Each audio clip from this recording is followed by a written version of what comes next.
வணக்கம். இன்னைக்கு நான் உங்ககிட்ட கோஸ்ட் கதை, பேய் கதை சொல்லி உங்களை பயமுறுத்துவேன். நீங்கள் பழைய காலத்து வீட்டில், ஹாஸ்டல், ஸ்கூலு, பில்டிங்ஸு இங்கெல்லாம் பேய் இருக்குன்னு சொல்லி நம்ம கேட்டிருக்கோம். காட்டுக்குள்ளே பேய் இருக்குன்னு. ஆனால் ஒரு கோவிலில் பேய் இருக்குன்னு சொன்னால் உங்களால் நம்ப முடியுமா? இன்றைக்கி நான் சொல்ல போகிற கதையும் அதுதான். ஒரு கோவிலே ஒரு பேய்க்காக உருவாக்கப்பட்டது தான். பொதுவாக கோவில்னாலே சாமி கும்பிட்றதுக்கு மட்டும்தான். அந்த கோவிலே அந்த பேய்க்காக தான் கட்டப்பட்டது.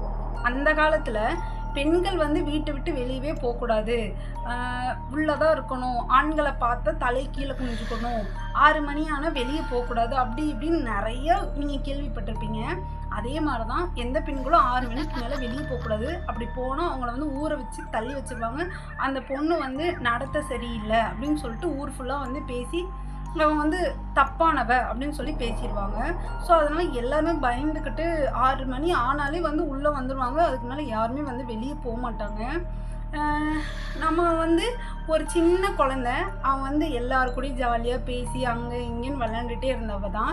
அவள் பேர் என்னன்னா, அவளுக்கு என்ன பேர் வைக்கலான்னா மகாலட்சுமின்னு பேர் வைப்போம்.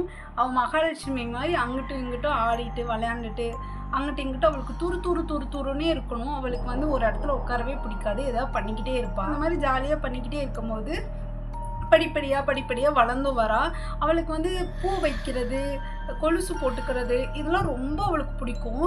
அதுவும் மல்லிகைப்பூனா ரொம்பவே அவளுக்கு பிடிக்கும். கொஞ்சம் கொஞ்சமாக வளர்ந்து வரான். அப்போவே வீட்டில் கண்டிக்கிறாங்க, நீ குழந்தைத்தனமாக இருக்க, நீ வளர்ற, நீ எல்லார்கிட்டையும் ஜாலியாக பேசிட்டு அங்கிட்ட இங்கிட்ட விளையாண்டுட்டு இருக்காத, ஆண்கள் கூடலாம் நம்ம பேசவே கூடாது, நம்ம அப்பா கிட்டையும் உன்னை கட்டிக்க போகிற உன் கணவன் கிட்ட மட்டும்தான் நீ நல்லா பேசி நல்லா இருக்கணும் அப்படின்னு சொல்லி கொடுத்து அவங்க அம்மா வளர்க்குறாங்க. பட் அதெல்லாம் கேட்காத அந்த குழந்தை அது பாட்டுக்குள்ள ஜாலியாக அப்படி இப்படின்னு எல்லாருக்கிட்டையும் ஜாலியாக பேசி பழகி அப்படியே கொஞ்சம் கொஞ்சமாக வளர்ந்து அவங்க பெரிய பொண்ணும் ஆயிட்டாங்க. ஒரு நாள் அவங்க சரி அவங்க விவசாயம் தான் பார்க்குறாங்க. அந்த பொண்ணு கூட சேர்ந்துட்டு அவங்க அம்மாவுக்கு அவங்க அப்பாவுக்கு எல்லாருக்குமே நல்லா ஹெல்ப் பண்ணுவாங்க. ஓகே, விவசாயம் தானே, அதனால அவங்களுக்கு கொஞ்சம் லேட்டும் ஆகும். ஒரு நாள் என்ன ஆச்சுன்னா 6 மணி கரெக்டாக 6 மணி ஆனால் பெண்கள் உள்ளே வந்துடணும் அப்படின்னு சொல்லியிருக்கேன்.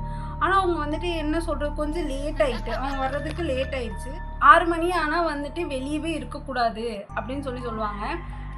அதனாலேயே அந்த பொண்ணை நீ சீக்கிரம் போன்னு சொல்லி அனுப்பிச்சி விட்டுருவாங்க.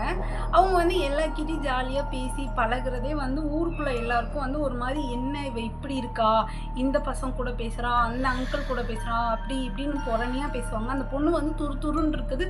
அந்த ஊரில் இருக்கவங்க யாருக்குமே பிடிக்கல. ஏன் அவங்க அப்பாக்கே சில டைமில் கோவம் வரும், ஏன் இவ இப்படி நடந்துக்கிறா அப்படின்னு சொல்லிட்டு. ஒரு நாள் வேலை செஞ்சுட்டு அவங்க அம்மாவும் அப்பாவும் சீக்கிரம் போயிட்டாங்க முன்னாடி. இவன் என்ன பண்ணியிருக்கான்னா, விவசாயம் அவங்கெல்லாம் நல்லா தானே இயற்கையாக இருக்கும், அங்கே ஜாலியாக வேலையை செஞ்சுட்டு ஆடிக்கிட்டு அவள் வர்றதுக்கு கொஞ்சம் லேட் ஆயிடுச்சு, 6:30 ஆயிடுச்சு. அவள் லேட்டாக வந்த ஒரு காரணத்துக்காக, நீ நடத்த சரியில்லை, நீ ஏன் லேட்டாக வந்த அப்படின்னு சொல்லி ஊர்க்காரங்க எல்லாரும் அந்த பொண்ணை அவ்வளோ பேச்சு பேசினாங்க. இல்லை, நீ ஆண்கள் கூட ரொம்ப சேர்ந்து பேசிகிட்டு இருக்க, எல்லாருக்கிட்டையும் இதாக இருக்க, ஒரு பொண்ணு தலை குனிஞ்சு போகிறவ தான் ஒரு பொண்ணு, நீ என்ன இப்படி இருக்க அப்படின்னு சொல்லிட்டு எல்லாரும் சேர்ந்து அவளை இது பண்ணி 6:30 இப்போ 1/2 மணி நேரமாக நீ எங்கே போன, உன் நடத்த சரியில்லை, யாரு கூட போன, யாரை பார்க்க போகணுன்னு சொல்லி அந்த பொண்ணு அவ்வளோ கேவலமாக எவ்வளோ கேவலமாக திட்ட முடியாதோ அந்தளவுக்கு கேவலமாக. ஏன் வீட்டில் அம்மா அப்பா கூட சேர்ந்துட்டு எங்கே போனேன், 1/2 மணி நேரமாக எங்கே போனேன் அப்படின்னு சொல்லிட்டு அந்த பொண்ணு ரொம்ப டார்ச்சர் பண்ணி, ஒரு 1/2 மணி நேரம் லேட்டாக வந்ததுக்காக நீ சரியில்லை அப்படின்னு சொல்லிட்டு ஊர் மக்கள் எல்லோரும் சேர்ந்து அந்த பொண்ணை திட்டி கல்லால் விட்டு அடித்து, அவங்கள விளக்கமாறால் அடித்து, அவங்கள எவ்வளோ அசிங்கப்படுத்த முடியுமோ. ஒரு சின்ன பொண்ணு தான், அவளுக்கு ஒரு 18 வயசு தான் இருக்கும். பட் அந்த பொண்ணை அவ்வளோ கேவலமாக, எவ்வளோ ஒரு சின்ன பொண்ணு, அதுக்கு என்னங்க தெரியும், அவளை எவ்வளோ அசிங்கப்படுத்த முடியுமோ அசிங்கப்படுத்தி, அதெல்லாம் ஏன் அவங்க பண்ணணும்னா, அவள் ஜாலியாக இருக்கிறது, யதார்த்தமாக இருக்கிறது, எல்லார்கிட்டையும் பேசுறது பழகிறதே யாருக்குமே பிடிக்கல. இவன் என்ன இப்படி இருக்கா, அவள் இப்படி இருக்கா அப்படின்னு சொல்லிட்டு எப்போ பாரு அந்த பொண்ணை குறை சொல்லிட்டே தான் இருக்கிறது. சரி, இதுதான் சாக்குன்னு சொல்லிட்டு ஒரு 1/2 மணி நேரம் லேட்டாக வந்ததுக்காக அந்த பொண்ணை எவ்வளோ அசிங்கப்படுத்த முடியுமோ, ஒரு பொண்ணை எவ்வளோ மட்டமாக பேச முடியுமோ அவ்வளோ மட்டமாக பேசி, நீ சரியில்லை அப்படின்னு சொல்லி செருப்பால் விளக்கமாறால் கல்லால் எல்லாத்துலேயும் விட்டு அடிச்சிருக்காங்க. இனிமே நீ வந்து ஊர் கூடலாம் இருக்கக்கூடாது, எங்களுக்கு வந்து நீ வந்து லேட்டாக வந்துட்டில்ல, அதனால எனக்கு நீ தேவையில்லைன்னு சொல்லிட்டு எல்லாரும் சேர்ந்து அம்மா அப்பா கூட சேர்ந்து நீ வந்து இனிமேல் வீட்டுக்கே வராத அப்படின்னு சொல்லிட்டு அந்த பொண்ணை ஊரை விட்டு தள்ளி வச்சிட்டாங்க. அந்த பொண்ணும் அழுதுகிட்டே போயிட்டு ஒரு மரத்துக்கு அடியில் உட்காந்துட்டு ரொம்ப ஃபீல் பண்ணிகிட்டு இருந்தா.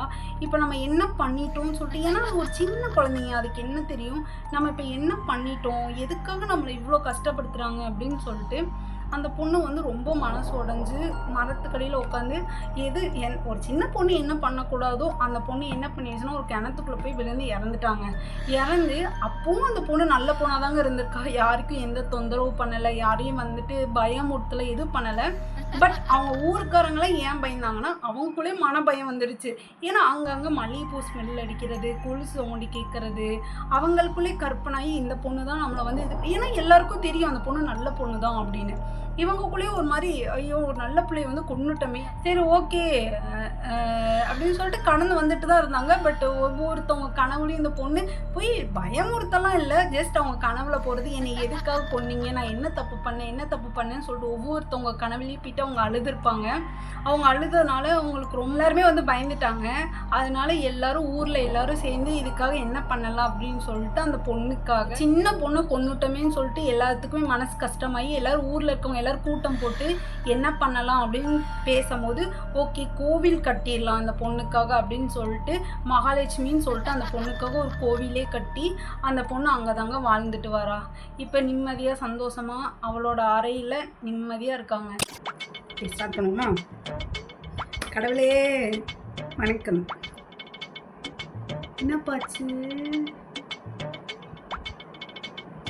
அக்கா, நீங்கள் அவங்க என்ன எல்லாம் ஓகே ரெடின்னு சொல்லிட்டு உட்காந்தா போடலாமா வேண்டாமா அப்படின்னு சொல்லிட்டு லூஸு மாதிரி யோசிச்சுட்டு உட்காந்துட்டு இருக்கேன். எப்படி எல்லாம் கிளம்பி ரெடி ஆகிட்டு வீடியோ எடுப்போமா வேண்டாமா அப்படின்னு. சரியான லூஸுங்க நான். என்னமா தயவு செஞ்சு யாரும் இருக்காதீங்க, உங்களுக்கு என்ன பிடிச்சிருக்கோ அதை நீங்கள் வந்து யோசிச்சுக்கிட்டே இருக்காதீங்க, உடனே செஞ்சுருங்க சரிங்களா? சரி வீடியோ கொடுக்கலாம். கொஞ்சம் அப்படி இப்படி இருந்தால் கேமரா பார்த்து பேசு மெண்டல். வணக்கம். இன்னைக்கு என்ன வீடியோ பார்க்க கையை எதுக்கு வைப்பீங்க போது ஐயோ